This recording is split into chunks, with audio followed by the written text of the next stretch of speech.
El dolor de cabeza o cefalea es la patología más frecuente en la historia de la humanidad. Dice que 9 de cada 10 personas ha tenido o tendrá un dolor de cabeza. Y es fundamentalmente el dolor que se produce en la zona del cráneo. Y hay diferentes tipos, pero son, para hacerlo breve, dos tipos principales: las cefaleas o dolor de cabeza primario y las cefaleas o dolor de cabeza secundario. La primaria, de la que todo el mundo ha oído hablar, la migraña, es la más frecuente, y la segunda es la cefalea tensional. De las dos, de las primarias y las secundarias, las más frecuentes son las primarias. Podemos decir que 9 de cada 10 personas que tienen un dolor de cabeza va a tener una cefalea primaria y solo una va a tener una cefalea secundaria. Dentro de las secundarias está a lo que le temen muchas personas: los tumores, ¿sí?, las lesiones cerebrales, ¿sí?, pero en realidad son las menos frecuentes, las más raras. Sin embargo, para poder hacer un buen diagnóstico de dolor de cabeza es indispensable que te vea un neurólogo, y enfatizo en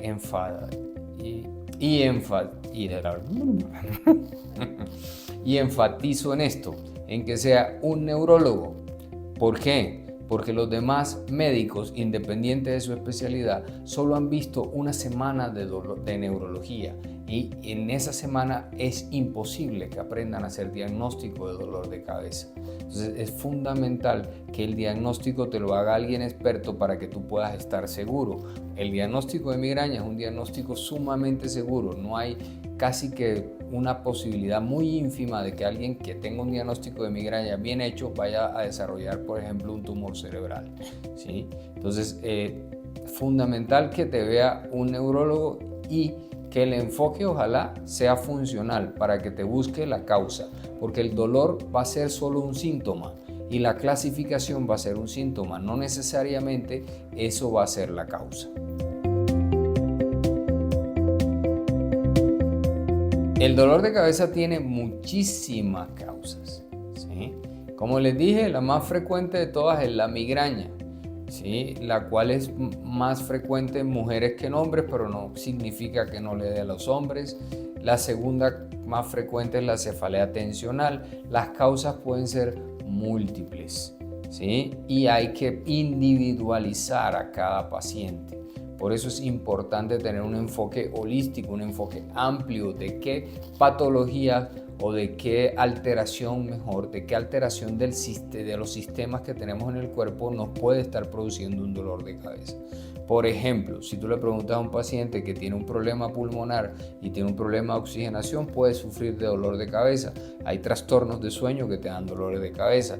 Por ejemplo, hay pacientes que cuando no comen les da dolor de cabeza. Hay pacientes que andan bajos de energía y les da dolor de cabeza. Hay pacientes que tienen sobrepeso y les da dolor de cabeza. Y cada uno de esos dolores de cabeza tiene causas diferentes y tiene que ser enfocado de manera individual para que el manejo sea exitoso.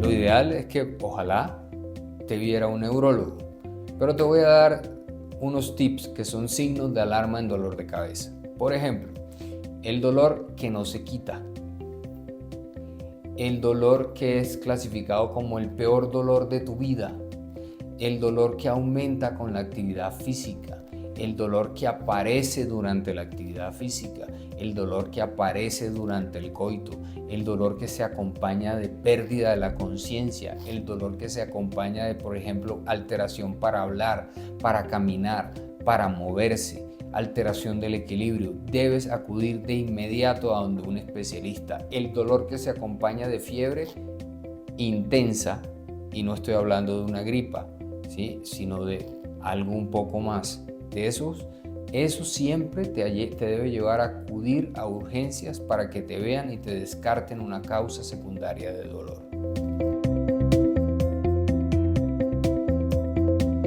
El dolor de cabeza, lo primero que hay que determinar es qué tipo de dolor es, y dependiendo del tipo, así se va a usar la medicación o los cambios en el estilo de vida. En mi consulta hablo mucho de cambios de estilo de vida y de hábitos saludables en los pacientes. ¿Por qué? Porque esa es la raíz que va a dar los frutos. Si yo cambio esas raíces, puedo mejorar, inclusive curar, sanar la patología. Pero los cambios en las raíces van a depender siempre del paciente.